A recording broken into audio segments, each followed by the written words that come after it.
आज का प्रश्न है कि आप एक सच्ची मसीह हैं या लोगों को दिखाने वाला मसीह हैं, क्योंकि एक सच्चे मसीह और दिखावा करने वाले मसीह में बहुत अंतर होता है। अगर आप सच्चे मसीह नहीं हैं तो समय रहते ही आप एक अच्छे मसीह बनने की कोशिश करें। अगर आप अच्छे मसीह होने का नाटक कर रहे हैं तो आप लोगों को नहीं बल्कि अपने आप को जो है धोखा दे रहे हैं। भले ही आपका जो है दिखावा लोगों को पता ना चले, परंतु सर्वशक्तिमान परमेश्वर आपके मन को जानता है, आपका हर चाल चलन को जानता है, आपका हर सोच और विचार को जानता है। तो आइए हम आज जानते हैं कि एक सच्चे मसीह का जीवन कैसे होना चाहिए।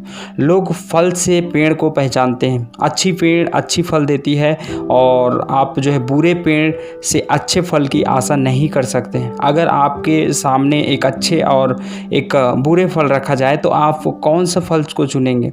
आप बुरे फल को नहीं चुन सकते हैं, आप अच्छे फल को ही चुनेंगे, क्योंकि आप बुरे नहीं हैं और कोई भी मनुष्य बुरे नहीं होते हैं, परंतु उनके जो स्वभाव बुरे होते हैं। और एक अच्छे और एक सच्चे मसीह जीवन का स्वभाव वैसा ही होना चाहिए। एक सच्चे मसीह जीवन का स्वभाव में दिन प्रतिदिन उन्नति होना चाहिए। उनका बातचीत सुनने वाले के लिए संतोषजनक होना चाहिए।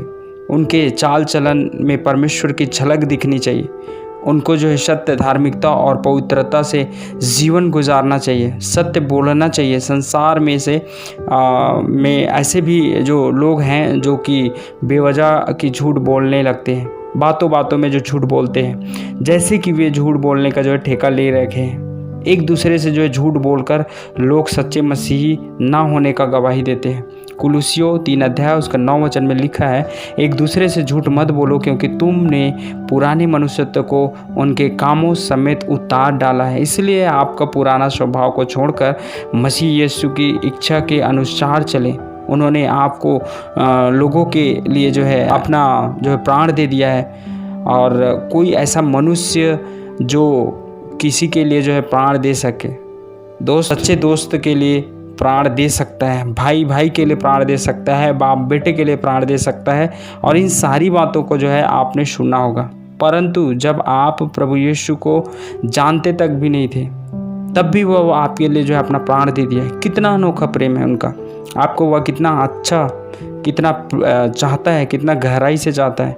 उनका प्रमाण अपने प्राण देकर जो है उन्होंने प्रकट किया कि वो एक अच्छा प्रेम करने वाला है। सबसे बड़ा प्रेम क्या है? एक बलिदानी प्रेम। परंतु आप एक सच्चे मसीह जीवन जीना नहीं चाहते हैं, और आजकल के लोग जो मसीहत को नहीं जानते हैं और वे जो है पापमय जीवन से जो है प्रेम रखते हैं। पाप कर्म से उन्हें सुखद अनुभूति होती है। और ऐसे लोगों को मैं कहना चाहता हूँ कि जो आपको जो है क्षण भर सुख दे सके और बदले में जीवन भर दुख मिले, तो वैसा काम कभी नहीं करना। एक सच्चे मसीह को जीवन गुजारने के लिए जो धर्म के मार्ग पर चलना अनिवार्य है। बातों से धर्मी नहीं, बल्कि जो है कर्म और बोली वचन के साथ भी धर्मी होना जरूरी है। आपकी धार्मिकता कर्म में भी दिखना चाहिए और उनके साथ साथ आप पवित्रता की भी जीवन जिए। आपको अपवित्र करने वाले प्रत्येक तत्व से दूरी बनाए रखना है। पाप मनुष्य को अपवित्र करता है, चाहे वो शारीरिक पाप हो या मानसिक पाप हो।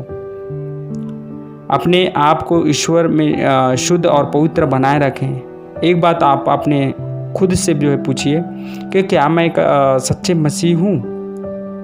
अगर नहीं है तो आपका पुराना स्वभाव को छोड़कर मसीह स्वभाव धारण कर लीजिए, क्योंकि प्रभु यीशु आपका हर एक कमजोरी और पापों को क्रूस पर कुचल दिया है और आप नई बन चुके हैं। और इसलिए पीछे लौटकर पाप में जीने का प्रयत्न मत कीजिए। कहीं ऐसा ना हो कि परमेश्वर का कोप आप पर भड़क उठे और उनके नज़रों में आप गुनाहगार ठहरे। प्रभु का ज्ञान पाने के लिए जो है आप खुद को जो है भूखा प्यासा रखें और उनसे जो है प्रार्थना में मांगते रहें।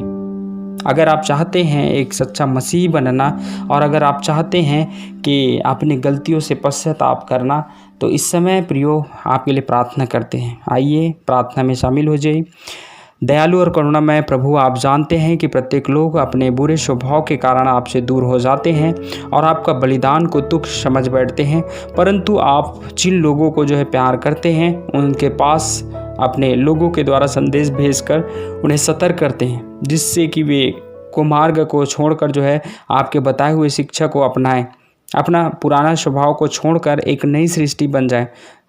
प्रिय प्रभु यीशु, आप संसार में इसलिए नहीं आए कि लोग दंड पाएं, परंतु आप चाहते हैं कि वे जीवन पाएं, अनंत काल का जीवन पाएं, पाप मुक्त हो जाए और उनको जो है उद्धार मिले और वे शांति से जीवन गुजारें। जो है असीम करुणा, असीम अनुग्रह को जो कि आप क्रूस पर बलिदान करके दिए हैं, और उन करुणा से जो है आप उन लोगों के मन में सामर्थ्य भर दीजिए जिससे वे आपको संपूर्ण रूप से जो है जान पाए और आपकी महिमा कर सकें। इस समय जो ये प्रार्थना हाथ में कर रहे हैं प्रभु, इन लोगों के मन को तो छूना, इनके हृदय को नम्र करना और भी अधिक रूप से तेरे सुख और तेरे स्वभाव इनके जीवन में लागू करना। प्रभु जी, यह निवेदन आपके हम चरणों में रखते हैं पिता। प्रभु, आपसे हम दुआ करते हैं, यही आपने प्रार्थना सुना। धन्यवाद। सारी आदर महिमा यीशु के नाम से मांगते हैं।